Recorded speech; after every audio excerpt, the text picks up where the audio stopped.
Olá, boa tarde. São 2h15 deste sábado. Muito obrigado pela sua companhia. E nós atualizamos agora as últimas notícias do Brasil e do mundo neste sábado, dia 13 de dezembro. Eu sou Estevão Limana e este é o Agora CNN. Nós, é claro, começamos falando das consequências do vendaval que atingiu a cidade de São Paulo e municípios da região metropolitana durante esta semana. 448 mil imóveis ainda estão sem eletricidade.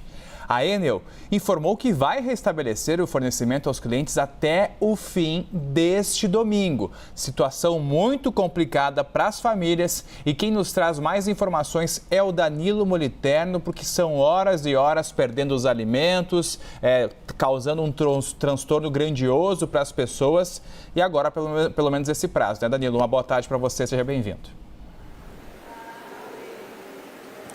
Boa tarde, Estevão, e a todos que acompanham o Agora nesse sábado. E a situação fica ainda mais preocupante porque agora, no começo da tarde, a gente tem, de repente, começando a cair uma chuva forte, com ventos fortes aqui na capital paulista novamente. Eu e o nosso cinegrafista, o Reinaldo Macedo, a gente já se posicionava para fazer a nossa entrada ao vivo, quando, de repente, começa a cair essa chuva aqui na capital. A gente precisou, inclusive, se esconder para vir aqui contar um pouquinho mais sobre essa situação. A gente que passou durante toda a manhã aqui rodando a capital, mostrando os estragos que a gente tem aqui na cidade de São Paulo com relação às ventanias e às chuvas fortes que a gente teve. Com relação à árvore caída que atrapalha a via, com relação à falta de energia, especialmente, essa falta de energia, Estevão, que está causando problema para o funcionamento das bombas e com isso a gente está com falta de água também na cidade de São Paulo. Então, uma situação caótica que a gente fica de olho como o retorno dessas chuvas vão impactar. Relembrando que a previsão da Defesa Civil é de que as chuvas e os ventos fortes continuem na cidade de São Paulo, aqui causando transtornos pelo menos até a próxima terça-feira. E aí a gente tem essa previsão da Enel de que a energia, talvez esse seja o principal transtorno que a gente tem nesse momento da cidade de São Paulo, a falta de energia elétrica. Essa previsão da distribuidora de energia aqui da capital paulista, mas também de outras regiões aqui do estado, de que até amanhã, no domingo, essa energia vai ser restabelecida. A gente fica de olho, é claro, como que o retorno dessa chuva e desse vento forte impacta essa previsão da Enel. Enel que também há poucas horas havia sido acionada pela Justiça, que acatou um pedido do Ministério Público, do MP, e indicou que a Enel precisaria fazer esse restabelecimento dentro de 12 horas, especialmente olhando aqueles que estão mais vulneráveis por conta dessa falta de energia. A gente está falando, por exemplo, de hospitais, e aí a gente está falando de muitas pessoas com deficiência, de idosos, de crianças, de pessoas que são eletrodependentes e que nesse momento ficam ainda mais em vulnerabilidade. E aí é claro que essa decisão da Justiça olhou muito para essas pessoas, mas olhou também para os comerciantes. A gente trouxe aqui um dado ao longo da programação da CNN de que, segundo associações de comércio e serviços, esses setores já têm uma perda econômica, um prejuízo que supera 1 bilhão e 500 milhões de reais. E aí, durante essa manhã, como eu mencionei, a gente andou aqui pela capital mostrando especialmente a situação desses comerciantes. A gente visitou ali a região central, na região central, o bairro do Bexiga, mostrando, por exemplo, comerciantes que têm mini mercados e perderam uma série de itens que ficam em geladeiras, como laticínios, como sorvetes. Depois, mais tarde, a gente foi para um açougue, Estevão, em que a gente viu a situação de um comerciante que perdeu 1 mês de estoque. A gente acha que não, por ser um pequeno negócio, mas 1 mês de estoque, segundo ele, significa uma perda de 100 mil reais. Portanto, comerciantes sofrendo, as pessoas também sofrendo, como mencionei, além da falta de energia e da falta de água. E é claro, a gente fica de olho sobre como o retorno da chuva aqui na capital paulista impacta toda essa cidade. Ainda mais em uma data tão importante, né, para o comércio, que é o Natal, que está chegando nos próximos dias. Valeu, Danilo Moliterno ao vivo com a gente aqui na CNN Brasil. Lembrando que a chuva persiste aqui em São Paulo, cerca de 50 milímetros é a previsão ao longo deste sábado, chovendo bastante na Avenida Paulista, também em outras regiões da capital. E daqui a pouco a gente te fala mais sobre as condições climáticas também, do que esperar para este final de semana. E o prefeito de São Paulo, Ricardo Nunes, comentou sobre o problema da queda de energia elétrica e disse que, sem uma intervenção federal na Enel, que é a empresa concessionária, a maior cidade do país vai passar por outras calamidades pela falta de energia. Vamos acompanhar. Nós tivemos um caos em 2023, caos em 2024, caos em 2025 e que se essa empresa continuar, nós vamos continuar tendo caos em 2026, 27, 28 e aí por diante. Então a gente precisa convencer o governo federal de que chegou no limite, aliás já passou, né? Nós extrapolamos o limite para que tenha uma intervenção nessa empresa e que seja substituído por uma empresa que dê atendimento à população. Não é aceitável que a gente passe por tudo isso, que a gente tenha as pessoas sofrendo e sabemos que não vai melhorar. Aliados do ex-presidente Jair Bolsonaro criticam a decisão do governo dos Estados Unidos de retirar o ministro do STF, Alexandre de Moraes, da lista de sanções da Lei Magnitsky. No governo também teve repercussão, mas aí positiva. E quem conversa com a gente sobre esse assunto é a nossa repórter Thaisa Medeiros, direto de Brasília, que nos traz mais detalhes e informações dessa repercussão de um dia após essas sanções aos ministros terem caído. Oi, Thaisa, uma boa tarde para você. Oi, Estevão, ótima tarde a você e a todos. Exatamente, muita repercussão aqui em Brasília, tanto positiva quanto de críticas por parte da oposição. Houve ali nas redes sociais muitas manifestações. A gente lembra que essa queda, da questão da Magnitsky contra, principalmente o ministro Alexandre de Moraes, já era esperada principalmente pelo Palácio do Planalto.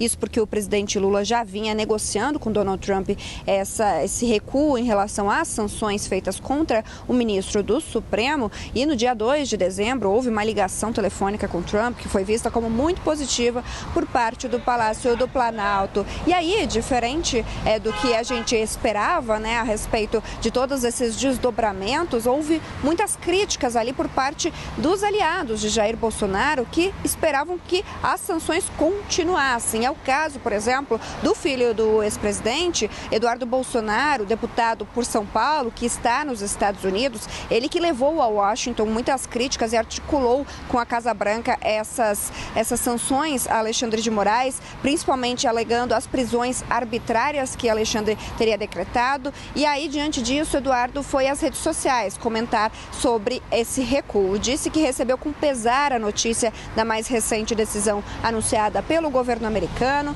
agradeceu pelo apoio de Trump e disse que demonstrou ao longo da trajetória a atenção que dedicou à grave crise de liberdades que assola o Brasil. Lamentou que a sociedade brasileira, diante da janela de oportunidade, não tenha conseguido construir a unidade política para resolver e enfrentar os problemas. Outro filho do ex-presidente também comentou, o senador Flávio Bolsonaro, que anunciou recentemente a pré-candidatura à presidência da República no ano que vem. Ele disse que essa decisão de Trump é um gesto gigantesco pela anistia no Brasil. Em suas palavras, um primeiro passo em direção ao fim dos excessos praticados por Alexandre de Moraes e o início de um caminho para que a relação Brasil-Estados Unidos volte à normalidade democrática. E aí falou do projeto de lei da anistia, que será votado, segundo ele, na semana que vem no Congresso, no Senado mais especificamente. Disse que não tem dúvidas de que os Estados Unidos retirarão totalmente as sobretaxas dos produtos a partir dessa votação. E por fim, o Sóstenes, líder do PL na Câmara dos Deputados, falou que a aplicação da Magnitsky abriu uma janela porque o mundo reage de forma concreta aos abusos de quem hoje concentra poder além dos limites constitucionais. Um pouco dos resultados aí desse recuo de Donald Trump a respeito da Lei Magnitsky contra Alexandre de Moraes, também contra a esposa dele, Viviane Barce de Moraes, os dois que tinham sido sancionados em julho por conta da Magnitsky. Estevão, volto com você. Obrigado, Thaisa Medeiros, pelas informações ao vivo de Brasília. E nós continuamos nesse tema porque nos Estados Unidos, uma fonte do governo Trump disse à CNN que a retirada das sanções contra o ministro Moraes está relacionada com a aprovação do PL da dosimetria na Câmara dos Deputados brasileira. Só que algumas fontes do governo Lula rejeitaram essa ligação e dizem que o recuo na Lei Magnitsky já era esperado. Essa é uma apuração, inclusive, da nossa correspondente Priscila Yazbek, que está ao vivo conosco na tarde de hoje. Pri, um bom dia para você, uma boa tarde para você, seja bem-vinda.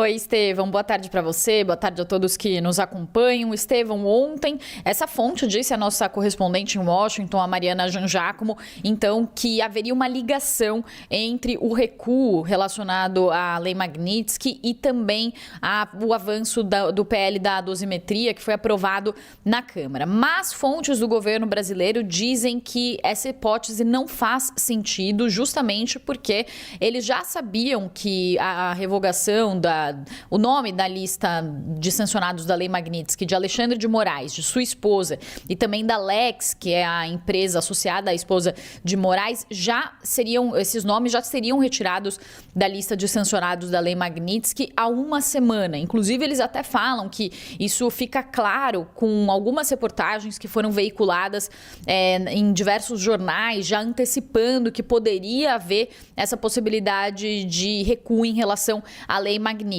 Uma das fontes me disse que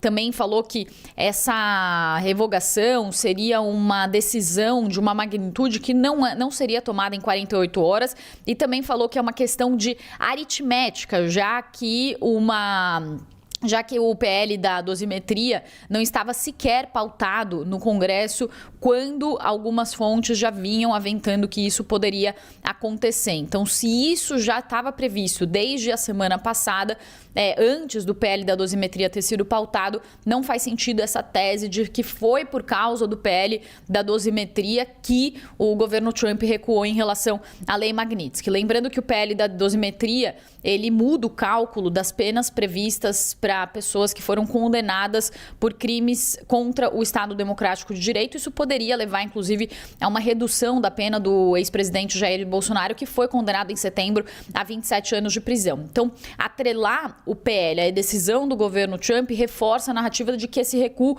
não representa uma concessão diplomática dos Estados Unidos ao Brasil, também descarta todo o esforço diplomático que foi feito pelo governo brasileiro e essa narrativa, inclusive, chegou a ser usada pelo senador Flávio Bolsonaro, que inclusive disse que Trump fez um gesto gigantesco pela anistia. Mas o que as fontes com quem eu conversei do governo brasileiro dizem é que houve contatos no Departamento de Estado americano no mais alto nível com o secretário de Estado Marco Rubio e que existe uma ala de menor escalão, que é mais ideológica, que aí sim não quer admitir a derrota e influenciar Donald Trump contra o presidente Lula e a favor do ex-presidente Jair Bolsonaro. Então, para não admitir essa derrota, eles falam que Trump teria feito essa concessão por causa do avanço do PL da dosimetria. Inclusive, vale falar também que existe uma visão aqui muito clara sobre a decisão mais técnica que é tomada pelo Departamento do Tesouro, que foi quem revogou essa questão aí da Lei Magnitsky associada ao juiz Alexandre de Moraes. E existe essa visão mais ideológica dessas pessoas que atuam ali no menor escalão dentro do Departamento de Estado e que são mais ligados, influenciados, por exemplo, por Eduardo Bolsonaro. Eu volto com você, Estevão. Muito obrigado, Priscila Yazbek, pelas informações. A gente segue olhando para o cenário internacional porque o Chile vai às urnas amanhã para eleger o próximo presidente do país. E nós preparamos uma ilustração para explicar quem são os candidatos que disputam este segundo turno.